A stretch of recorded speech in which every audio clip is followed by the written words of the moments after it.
Good afternoon and welcome to this webinar presented by the Eastern Suburbs Regional Group of the Order of Australia.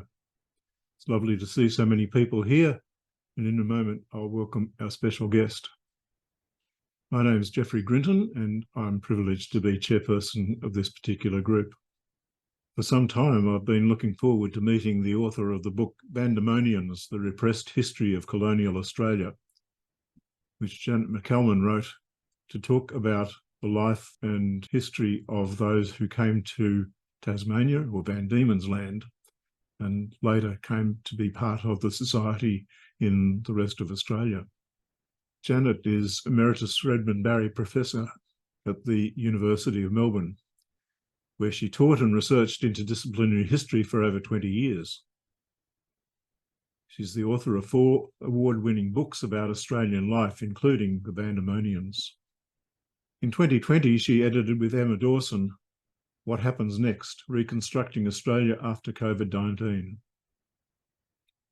At the moment, she's completing a study of the First AIF and was made a Companion of the Order of Australia in 2018 for eminent service to education, particularly in the field of social history.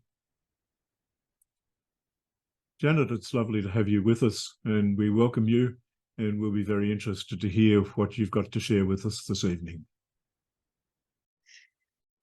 So what I want to talk to you about are 2 projects that I've been working on with a lot of other people, so it's just not me, over a long period of time. And the second one is coming to an end, and it's to compare convicts as a founding population of Australia with the First AIF.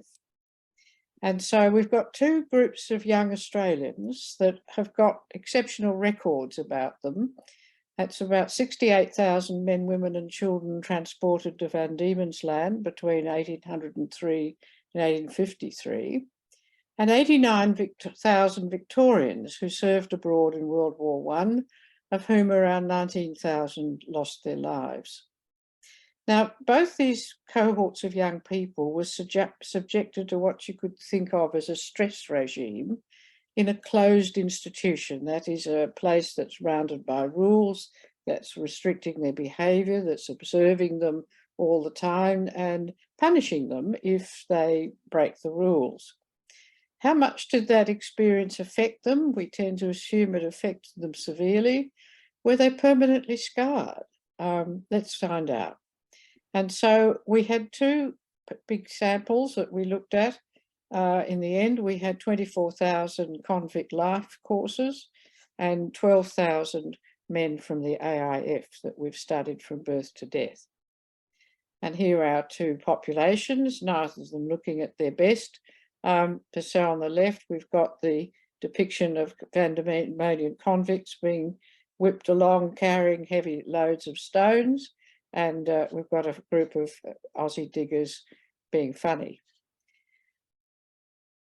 We used very similar methods in this project, and I did it with a large number of wonderful volunteers who did remarkable work on difficult records, reading, handwriting, coding things, digging out family histories.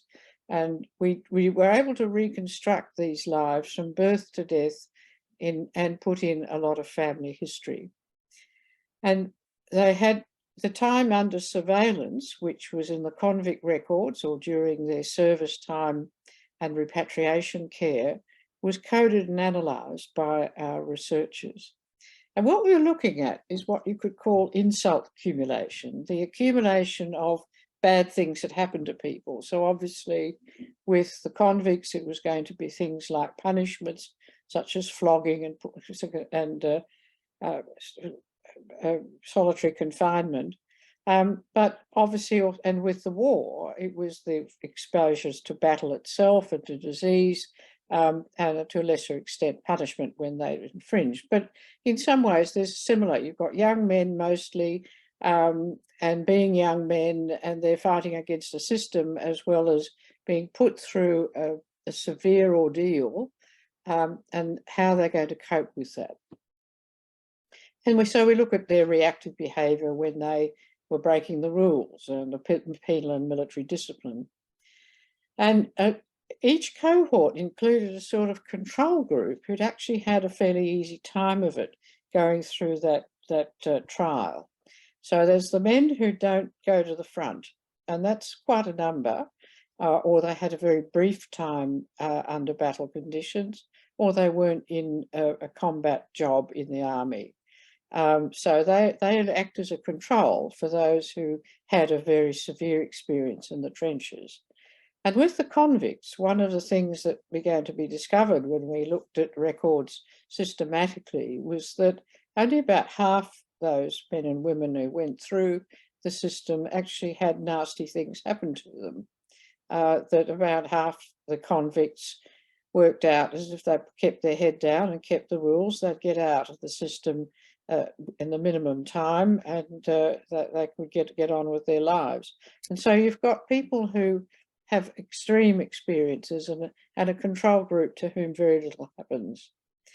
And so what we're testing is that if you're looking at what happens to people in historical experiences which can affect their health and well-being, it's the length of their life, not when you're looking at them as individuals, but when you're looking at them as a population, which is the best measure of whether those trials and tribulations have been permanently damaging or not.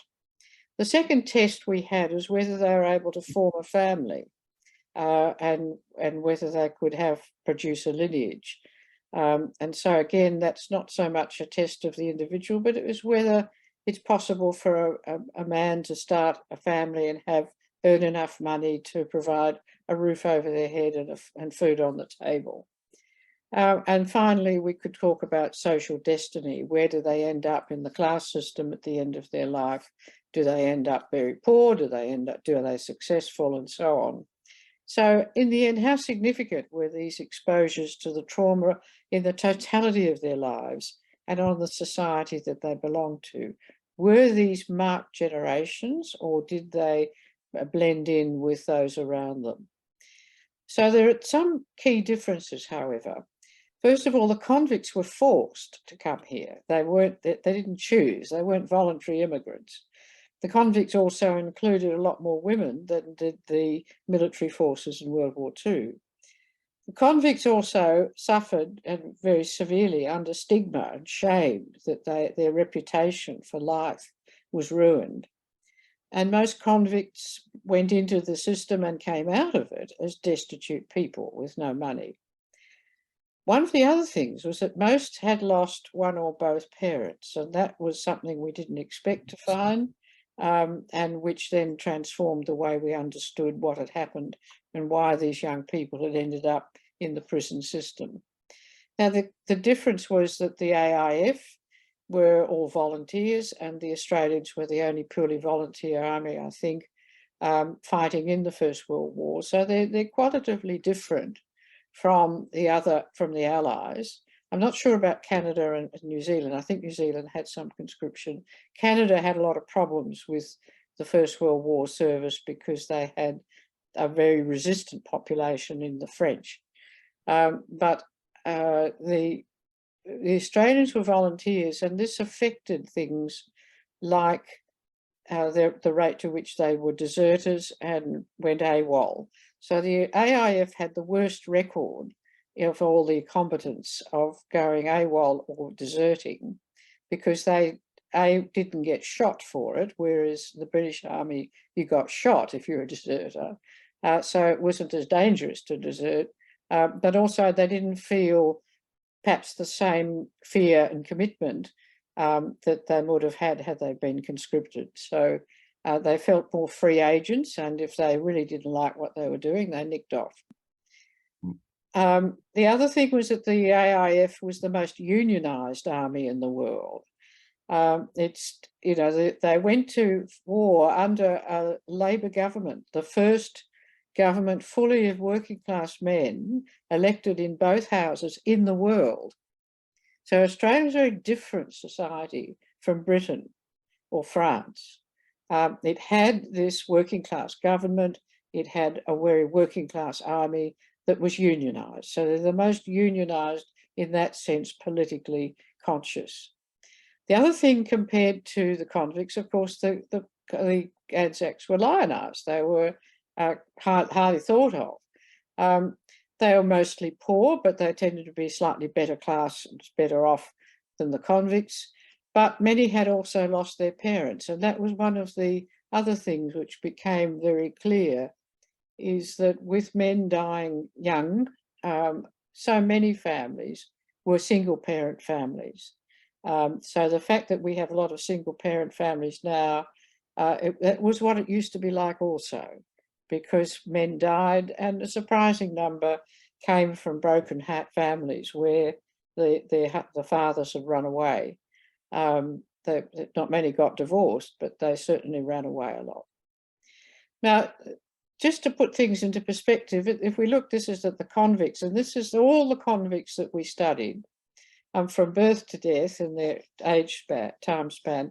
And this green bit is where they're in the convict system. So you can see that it's actually quite a small part of their lives, and yet we tend to think of the Australian convicts as just in the convict system, but most of their life is spent out of it. So it's just a short period of their lives, most of them just 7 years. And the system was very strict with its rules, and you were released if you hadn't accrued additional times under sentence because of offences.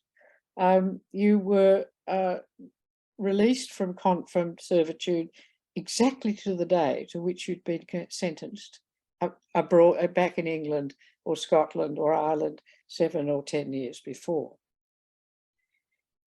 So when we were looking at the convicts, we wanted to look at where they'd come from. What could we find out about their childhood, about their circumstances? How did they end up in this mess that they ended up being sent to Australia in chains?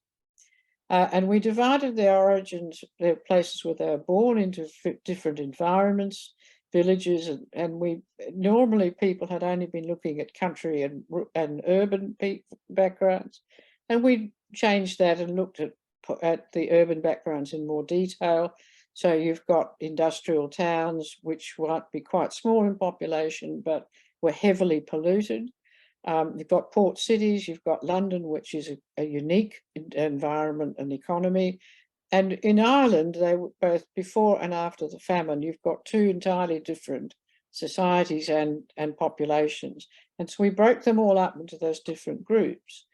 And then we analysed, or really it was Rebecca Kippen from Monash University in Bendigo, analysed the sample from transport from 1840. And what she found here was that they were far more likely than the rest of the population. She was able to work out what the rate of orphanhood should have been in the population by the ages of people who are recorded in the census.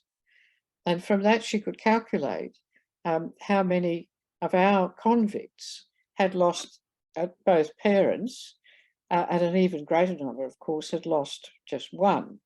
Now, what this means is that the most distinctive thing about these convicts was that their families had been disrupted by death or desertion.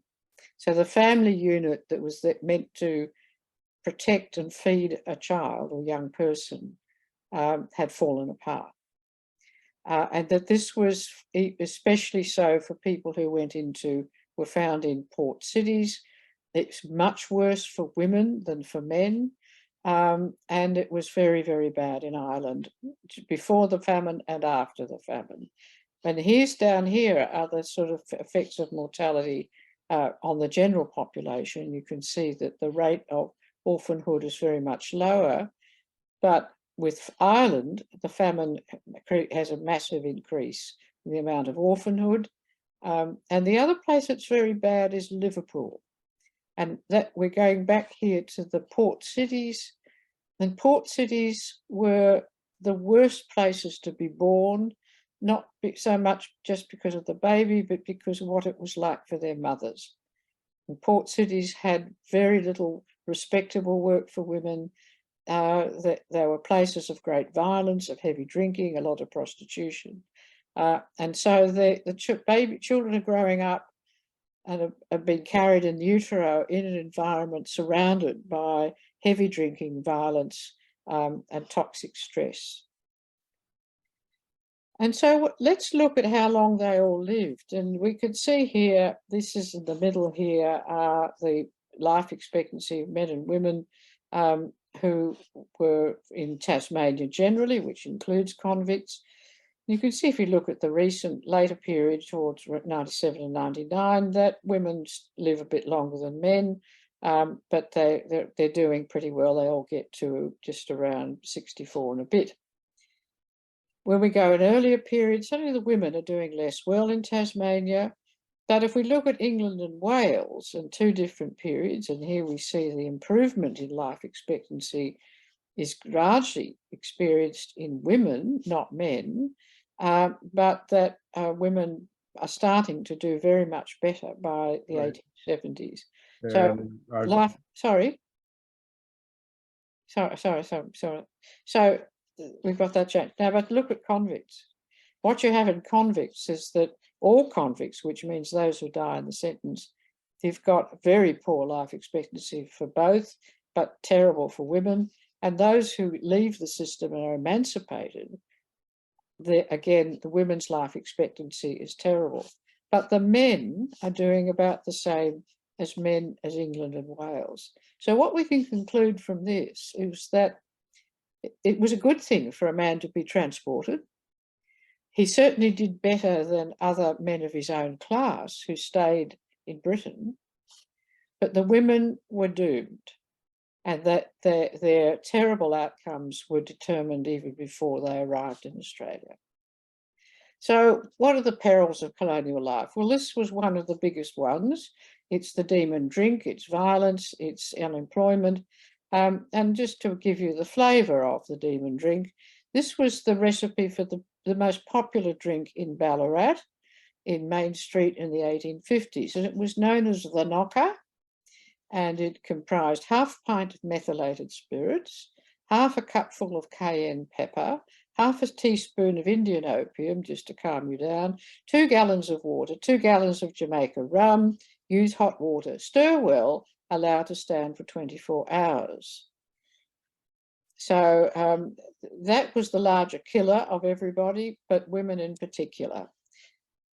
What we see in Australia is, in fact, that they don't have a lot of children, the men, largely because there weren't a lot of women who were available to them. There was an excess of males, and ex-convicts were not seen as good marriage prospect, and so they don't have many children, and these are ones who've died, who were transported, and who had a real reproductive window to have children. If we look at women, it gets even worse, because what we see here is that we've got a very large number of women, and those who've been on the town, and that's on the town in Ireland or in England, compared to those who are not on the town, and that's on the town as a euphemism for prostitution. So what we have is a very high rate of infertility, no children at all, or very small families amongst women who've been in prostitution. So this is what's called secondary infertility that's been acquired through largely venereal disease and possibly violence. So this number who have a lot of children is quite small, and they're just principally those who come from country towns and have not been exposed to urban life, and worst of all, of course, from the port cities. So if we look at this as a clever thing that epidemiologists do, and look at the sort of risk factors and what you shorten your life for you, if we compare the Irish to if the English are our starting point, then if you were Irish, you lost almost another 2 years of lifespan. If you're born in an industrial area, a bit over 2 years. At a port city, you lost 2.5. But if you're a big drinker, and convicts were not allowed to drink, so if they drank repeatedly and got punished for it, then they've got a problem. then that is really what's taking out their life expectancy. But the big one is this, solitary confinement. And we had expected that flogging as an insult would show up as something which shortened their lives, and it didn't. But solitary confinement did for both men and women, and that the longer they were in solitary confinement, the more their lifespan was shortened.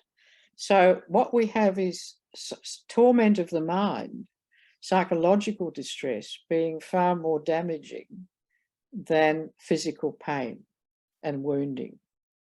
And those floggings were terrible, but it's the psychological damage which is far worse. And if we look at women, those who've been on the town do very much worse than women who weren't. And if they were drinkers, they do shockingly altogether. And if they were very wild and getting into a lot of trouble in the convict system, their lifespan was shorter. So this is a group of unruly, damaged women who, in a lot of their behaviour, show the sort of behaviour that ends up with girls getting on the street in St Kilda now, that they've been sexually abused and they've been physically abused from childhood. They're very defensive, they're violent, they don't trust anyone, they can't form relationships, and they drink, as today they might take drugs. Now, we go and look at the diggers. We had to this sample was done of half of our sample. So this was the first group who went to Gallipoli and were there for the beginning of the war in 1915 in France, 16 in France, Battle of Pozières and Fromelles. So they had a high death rate, so 22% died in the war. Small died after discharge and in the first few years, and then majority of them lived, about 66% died after 1922. We managed to trace a very large number of them, as only less than 10% we were unable to find a death certificate. So that's our total number. And so the thing which is interesting for us is that if you look at the stress system they went through, which is obviously the tent trenches, and these are the death times. Now, these death rates would be higher if we had the full sample, because there were new recruits coming in which weren't captured in our first half of the sample, and will be finished. We're just finishing that now. So if we look at this early part, you can see that they have effectively just 4 dates in which there's a lot of deaths. And there's long periods in between where they're not being exposed to anything much. And so the war is, for most of them, an experience of short bursts of horror and danger, with long periods of boredom in between. And they didn't spend months in the trenches. They were being taken back behind the lines all the time. They were being rested and rotated. But they have these shocking events. First of all, Gallipoli, you can see what a catastrophe Gallipoli was, and an awful lot of unnecessary deaths. It just looks as though a lot of young men thought they'd try and show that they could do it, and they were brave and tried very hard and got killed. And one of the things we found that was more likely to get you killed was that you were tall. And so, whether they just stuck out further. But the other thing is that in terms of who died in the war, it was the men who were of a higher social class who died in the war more than working class men. And that's to do with there being officers and the way that officers had to lead from the front, but also possibly, again, trying too hard. Now, if we look at type of unit, then obviously the infantry have got the highest risk of death, and the Australian Army had a very high proportion of its troops in the infantry, and relied on the British forces for a lot of the support services for non-combatants. So that's one of the reasons why the fatality rates for the AIF were high, was that because we simply had more men exposed to the greatest risks of all, and death from industry. The light horse do very much better. Their major problem was going to be malaria and disease. If you're in the artillery, your risks was halved. And from there on, these other parts of the army have a very much lower risk of death in battle. So what are the legacy of war? Obviously, war kills and maims people, shatters minds, breaks families and communities, despoils nature, starves the hungry, burns homes and holy places, and makes some people very rich. And it can divide a society as well as unite it. And Australia became a much more sectarian, divided and untrusting society with the war than it had been before. So we see a whole lot of fractures in the society, emerging, which would disfigure Australia right until the 1960s and 70s, and that they emerge out of that war. They're principally around sectarianism, and so it just became very much harder to be a Catholic, for instance, in Australia after World War I. And the same thing happened in Canada. There were considerable economic costs, and the Australian economy did not recover, was not going to actually recover properly until the very late 1930s. It wasn't recovering still from the 1890s depression. So although we were meant to be a rich country, we were not a very rich country. And as you probably know, we borrowed heavily in the 1920s. Under Stanley Melbourne Bruce in particular, there was sort of recklessness in bringing in a whole lot of foreign money, and then came the depression, and the foreign loans wanted to be paid back, and got Australia into a very severe crisis with the depression, which in many ways was worse than most other countries apart from Germany. There were economic opportunities for individuals and businesses, and there's industrial development. There's a lot of growth of factories and manufacturing around Melbourne in particular, but it had been a very difficult time, and it would have been a time of a lot of industrial unrest. Not only were there strong political feelings about the war and resentment and disapproval of the war, that it was a capitalist war, and so on. There was an opposition to conscription, which broke down along class and religious lines. And so there's a lot of unrest and unhappiness at home with rising prices and instability. Now, the lessons of that were to be carried into how they ran the Second World War to try and make the society more unified, so they didn't have that sort of social breakdown that they had in the First World War. But the other thing is that the war also generates mythologies, lies, and deceptions from all sides. Now, sometimes those lies are necessary to maintain morale. Perhaps more often those lies are designed to hide motivations and justify atrocities. And, war tests people at the most profound moral level, not just those who participate in the actual killing in the war, but those who support them. I think if you think about World War II, that anyone who lived through being occupied in Europe probably came out of the war with a bad conscience, with some sort of moral injury, that everyone had been required to do something they knew was morally wrong, steal, for instance, betray someone, maybe kill someone, that they had to just simply to survive. They're carrying a bad conscience, and that is part of the sort of social wound of a war. Now, we didn't have that because we weren't occupied. The war was at a distance, but certainly there were very strong feelings and against people who were perceived to be treacherous or had been not supporting the war. Now, but the lessons that came out of that war, and one of the most important people to learn things from that war was our only Prime Minister, who has ever been in jail, and that was John Curtin, who was jailed in the First World War for opposing conscription.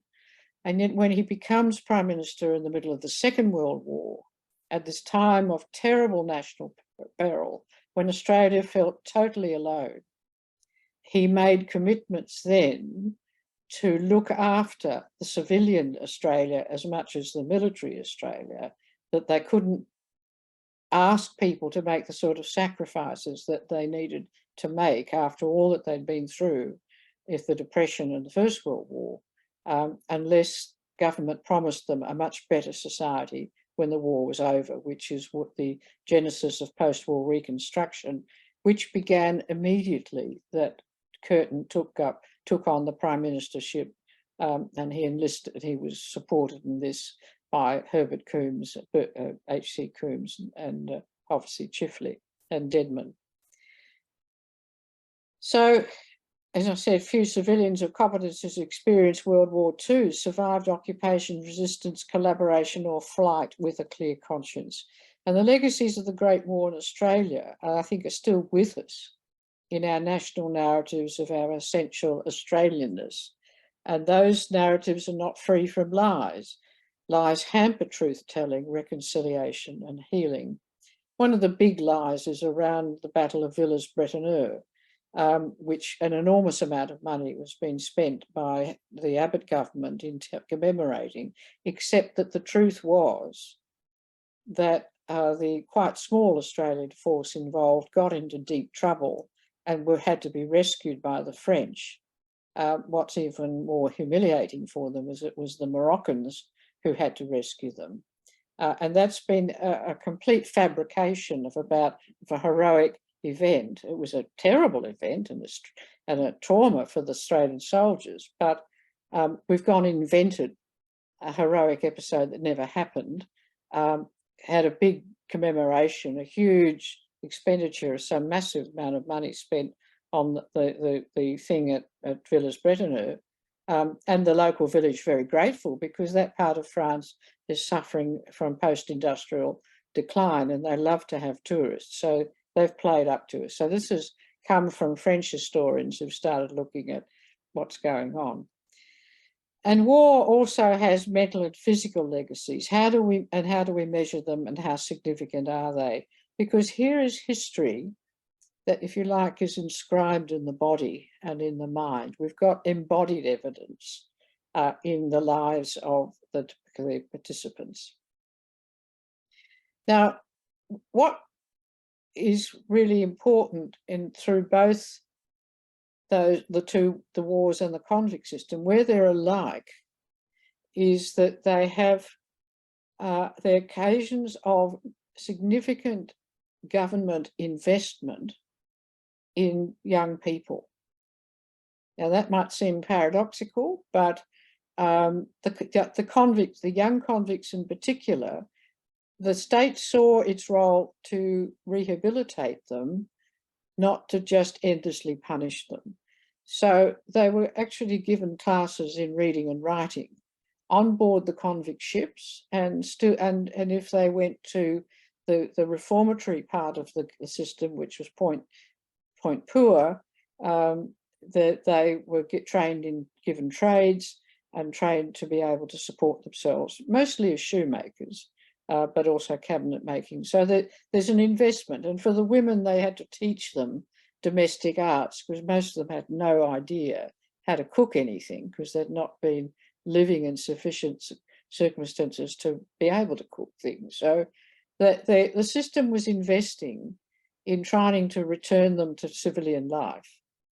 And in the early part of what's known as the assignment period, when they were not imprisoned unless they offended again, and if they did offend again, they still had civil legal rights, so that went before a court, they entitled to a jury trial, and if they were going to have their sentence extended, it was a proper legal process. It's thought now that this thing where they were kept in the community and they had work to do, even if they were confined at night, was better for rehabilitation than the later system, which became a lot more punitive. And that emerged after a lot of anxiety was expressed here in England that, in fact, people were getting a good deal and getting transported and were having far too good a time in Australia. So the convict system was investing in young people, and it didn't completely break them. Also, there was going to be a series of ways in which people got land. Ex-convicts got land, particularly early years in Tasmania, but also New South Wales. So they get a slice of the colonial pie. And by the time, if they're in Victoria, and a very large number of them came here, around half seem to have left Tasmania and come to Victoria, at least for some time. One of the big benefits for those who get into the goldfields and stay there is they get the miners' right. Now, not only were they getting the vote, and they're getting the vote 60 years before they would get it back in England, but what they're getting is the right to have a house if they pay their guinea a year, and they can have a town right, build a house, have some chooks, a cow, and have a life. Now, what that did was provide affordable social housing that was transferable over generations. You could leave it to your children. If a woman was abandoned or her husband died, she kept the house. Her children could have it. And this provided affordable social housing for a century or more for people in Maryborough and Ballarat and Castlemaine and Bendigo, and enable those country towns to convert to being rural regional industrial economies because they had a workforce that had housing. So the miners' right is perhaps the most important thing that came out of the gold rush, except that a lot of the convicts who were here, ex-convicts, here at the time the gold was found, they actually were the ones who got to the gold first because they were here. They knew how to work in the country, they knew how to dig, they could work hard, and when the easy alluvial gold was being discovered, they were on the spot. So there's a lot who make quite a lot of money. There's not a few who lose it again through drinking and so on, but there's quite a lot of others who go and buy land, start farms, start businesses, or even go back to England and do well. Now, likewise, the servicemen have some education and training, nothing like the extent to which they got it after World War II, which was transformative for the Australian workforce and the population. But they got some education and training from the war. They often also got a chance to have established themselves as a person of leadership qualities and of being reliable and have a good reputation. War service homes were really important. And so that sets up an urban middle class that is able to, its whole swathes of suburbs in East Malvern, Pascoe Vale, where we've got a huge number of war service homes, and those they keep those homes through the Depression. They're not foreclosed on. What the really big thing is they got was preference in employment. And so we were astonished to find how many got government jobs of some kind in the state public service, Commonwealth public service, which was in Melbourne at that time, or for the telephone linesman, or working for local government. And the great advantage of that, especially if they were unskilled, was that it was regular. Was the real poverty came from the very large number of people trapped in what we would now see as a gig economy, a casual economy, where they got jobs for a couple of days or for one day at a time, as they would on the docks. And that's that insecurity which is the source of real poverty and damaging poverty for working class families. So the diggers also get enhanced social proceeds compared to the convicts, who suffered stigma and really had to lead lives of secrets and lies and glide into the shadows.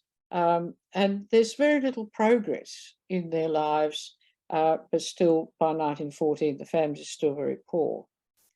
But the two world wars were the great economic and social accelerants in this modern Australia. And what they produce is first a transfer of land and property into private hands through soldier settler schemes and war service homes, and after both wars, but also an investment in human capital in education. You can see here that this is the difference in height. So there's a big class range within the AIF. So the tenants are much taller than the privates. So there's only 2 inches difference in height between those who become officers and those who don't. And of course, the Australian Army was noted for having a lot of its officers promoted from the ranks. So they didn't start off as officers. Now, how did they do? Well, in fact, apart from a big leap in mortality here, the really important thing is that and that's mostly men who died from tuberculosis in the first few years after the war, and some who had very severe wounds. But compared to later wars, or particularly in recent times, people with very severe wounds usually didn't survive them, whereas now men survive having shocking wounds and disabilities, which their lives are absolutely transformed. In the First World War, they didn't make it, so they died before from their wounds. Now, when we get back to free life and after the influenza, and that leapt there in the Australian population is the death rate from influenza, but doesn't affect the diggers as much because mostly they'd had it already in France before it came to Australia. But in fact, the diggers do, in our sample, much the same as the rest of the population. They're not a noticeably disadvantaged group in terms of life expectancy.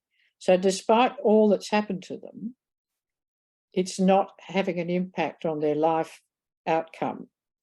What is having an impact is their social class. So if middle-class men and men with education were more likely to die in the war because they're officers, middle-class men lived a lot longer than working-class men. So what is important is that their personal characteristics were what determined their life outcome, not their war experience.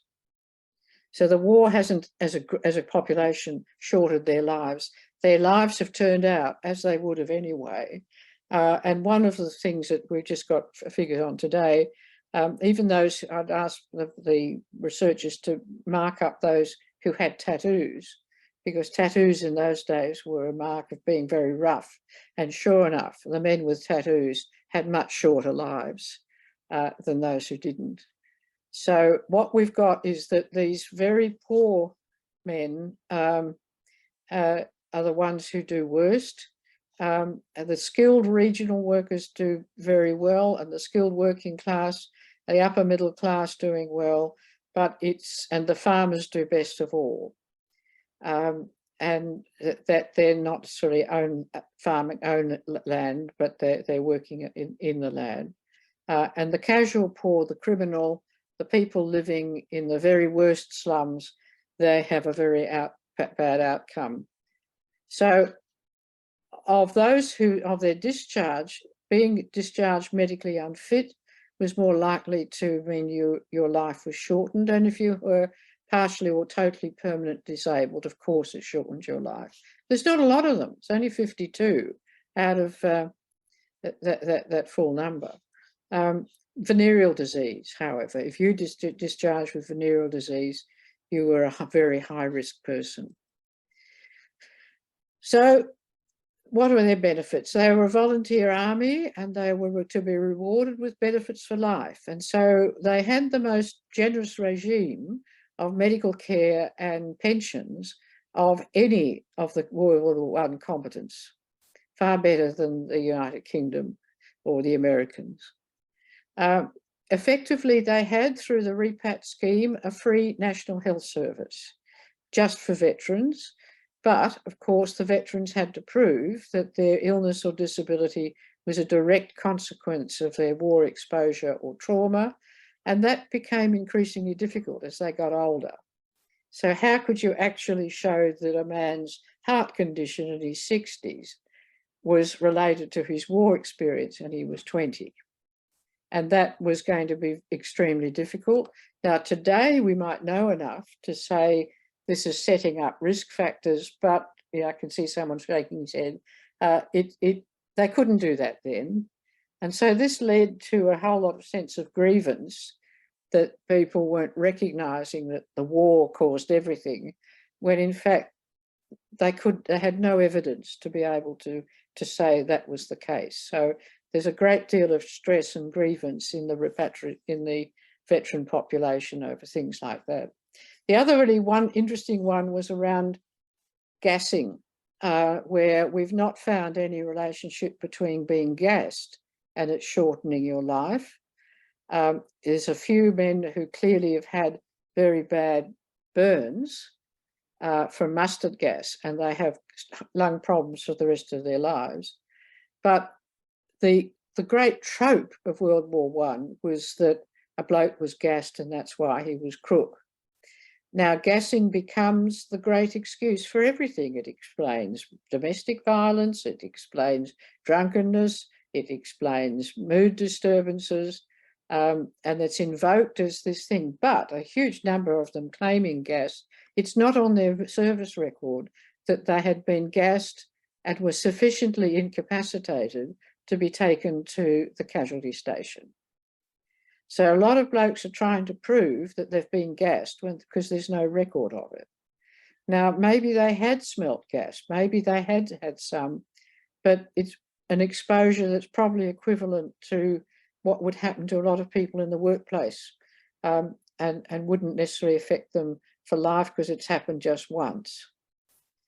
So again, we've got a situation where the stories and the history that's developed, and the gas becomes a way in which you try and explain away things that are shameful. And the biggest one initially that it was used to explain was tuberculosis, because tuberculosis had a terrible stigma. And so it was much more comfortable to say, oh, he's got this bad chest because he was gassed. Because if you had TB, and everyone had forgotten this during COVID, but if you got TB in the 1920s and 30s, do you know what happened? You were arrested by the police. And then you had to be tested to see whether you could be trusted to use a spittoon and to isolate yourself, and whether you could sleep at home in a place, on your own, like in a veranda or a sleep out. And if you couldn't, you were going to be confined to the sanitarium. You were effectively put in prison. Now, everyone had forgotten that by COVID, but that's how TB was managed until they had antibiotics.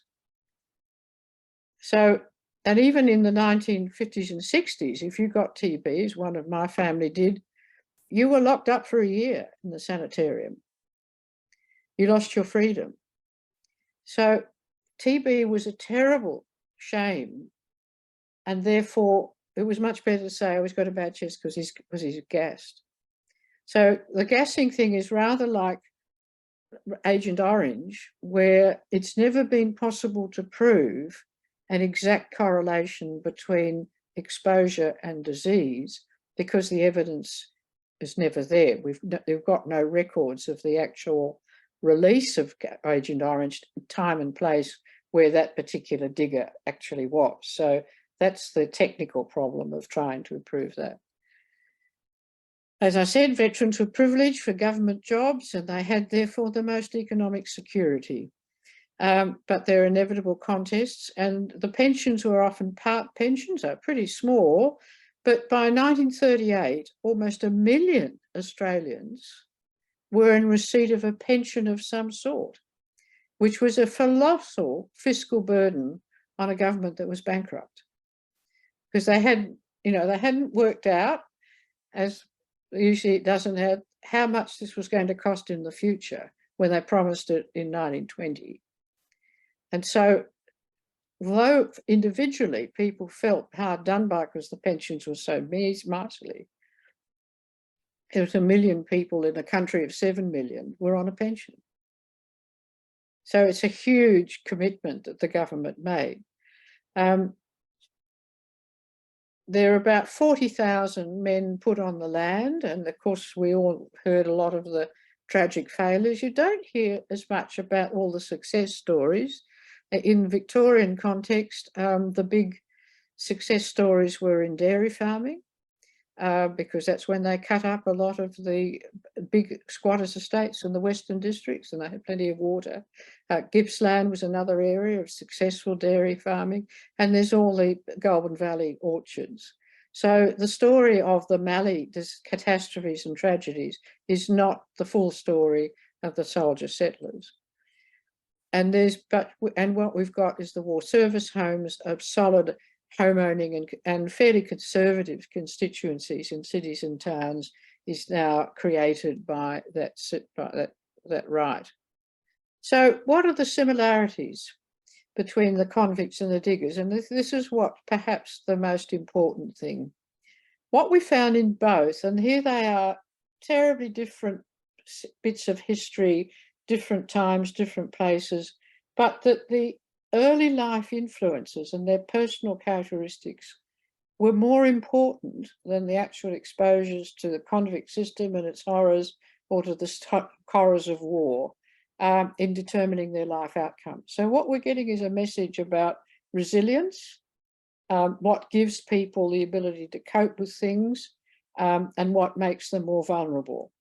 So what we do begin to see is the huge importance of early life trauma and insecurity, and the effects on mothers of extreme poverty, of being unprotected, of not having a stable breadwinner, of being exposed to violence, hunger, alcohol, and so on. And we see that even in Australia, where we've prided ourselves on being a society which has had lots of opportunity and equality, what we see is that we see the persistence of social class as a lifelong disadvantage or as a protective factor in later life. So there's a number of diggers who had very severe injuries and continuing psychological problems, but they still conducted a full career as a senior bank manager.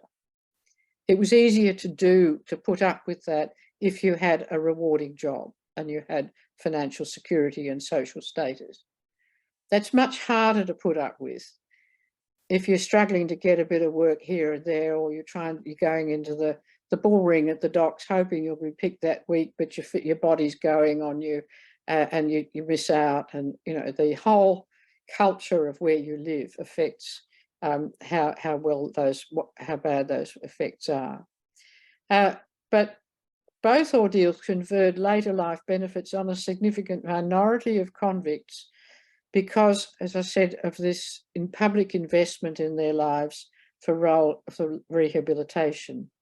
And so what we can draw from this is the power of when the state has invested in its people through education, through welfare, social supports, economic development.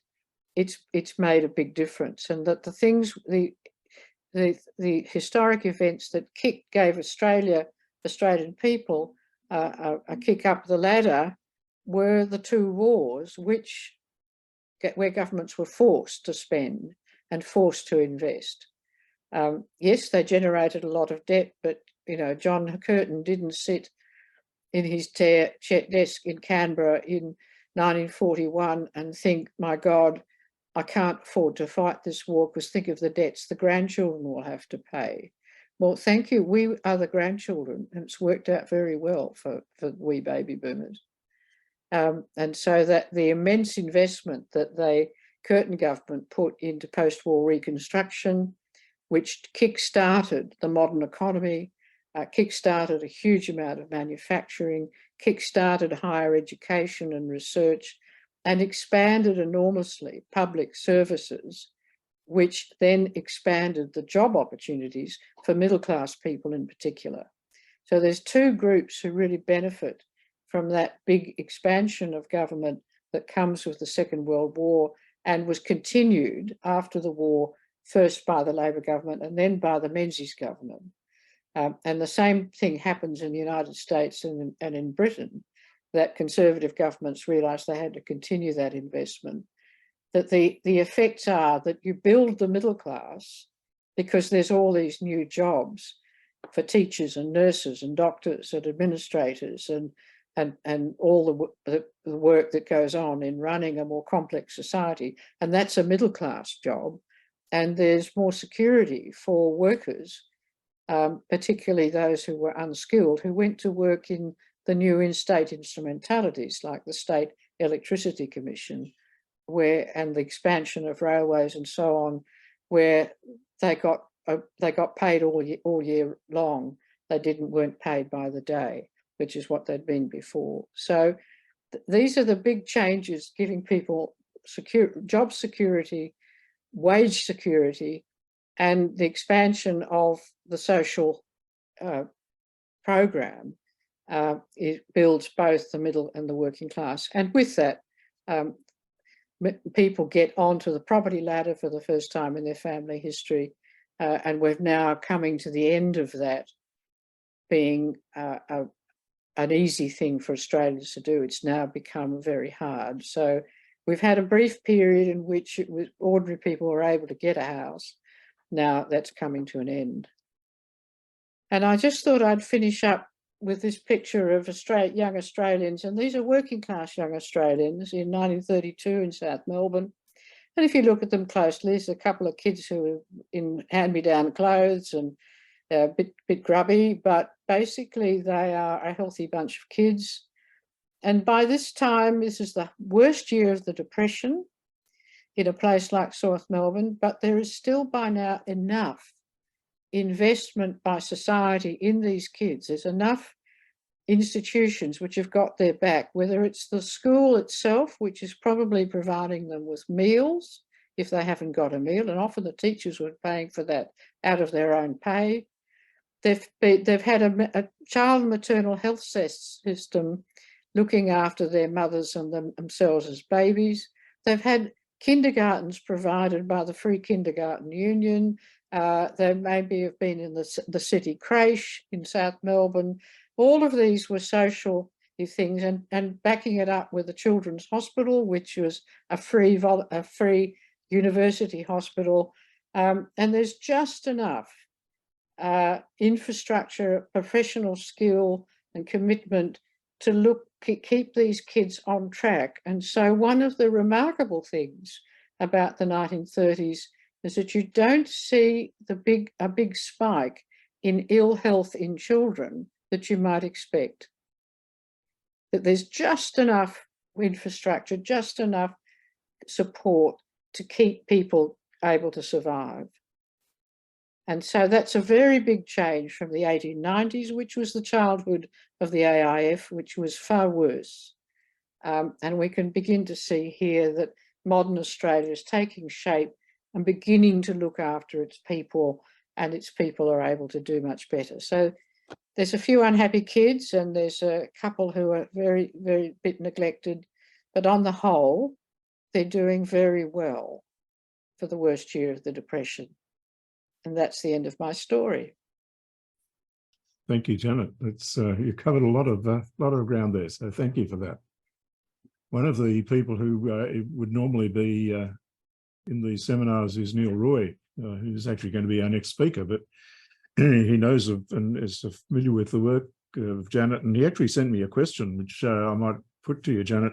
He talks about the readily available alcohol that, of course, gets called mother gin, and the propensity for fetal alcohol syndrome. It wonders whether this might somehow be linked to propensity for crime. Would you like to comment on whether you see any links in that sort of area? Well, it's part of the story because alcohol abuse, and particularly drinking spirits, which became far more prevalent, did affect the health of women and babies. And yes, it would be a factor. But the reason that they're drinking as they are is a lot more complicated than that they're simply just people of weak will. It's not their fault. Alcohol was the only painkiller that people had other than to use opium. and in the form of laudanum usually. So, first of all, alcohol is the only thing that's going to cheer you up and is going to get rid of your backache. And their backaches would have been really bad in those days. But the alcohol abuse, as it still is, was a huge problem. And one of the particular issues was that the alcohol, as it was sold here and in Britain, was heavily adulterated, because there was very little regulation of food and drink, and virtually none at all. And until they could actually have the chemistries to be able to test for adulteration, the alcohol was very, very strong that was sold in Australia, far stronger, far more proof than in Britain. The wines had more alcoholic than French wines, and they used to lace them with narcotics, which meant you could then water it down, so the seller got more sales, but the drinker got as much of a kick from the booze. So you could see that recipe I had for the knocker. It had all sorts of lethal things in it, because and so people, it was at times in inner Melbourne, in Ballarat, it was like having a society on ice. And so the incidence of extreme violence, of psychotic sort of violence, is really quite shocking. And of young people dying of alcoholic poisoning in their early 20s. So when they began to regulate alcohol by the 1890s, you see a big drop in drinking offences and violence associated with it. And this is one of the great revolutions of the 19th century, was the role of the state in regulating food and drink, in regulating public safety and health, and sanitation, water supplies. And all of this, of course, was a big intervention by the state in the private market. And we don't think of it as that, we just take it for granted, but it was, and seen at the time and defended by the medical bureaucrats who are putting into fact, this is the state dramatically interfering in business. And we don't even think twice about it. So it's the very best example, really, of the way in which we do need the state to regulate private enterprise to protect us against the unscrupulous. Thank you. Well, thank you very much, Janet. It's been, I think I've found a lot of new information, things that I wasn't aware of, and that's always a good mark of an interesting presentation. So thank you very much for that. Perhaps if people could indicate that. Thank you. That was absolutely lovely, Janet. Thank you very much. I think that we need to sort of pull things out of history that help us understand today. And in this story, there's a lot of things which make more sense of what we're still dealing with, and particularly, the problems people have about how much we should be investing publicly in the society, or whether people have to do it all by themselves. And there are just a whole lot of things that we all can't afford on our own, like healthcare. Thank you. I mentioned that our next speaker is Neil Roy. Dr. Neil Roy worked for many years and had a particular role in developing the ability to rapidly transport newborn infants to a place where they could be looked after, and has continued to have an interest in the so-called miracle babies of today. So he'll be speaking to us next time, and the date for that is going to be the 14th of September. So look out for notices that come through to that, and we'll look forward to seeing you again.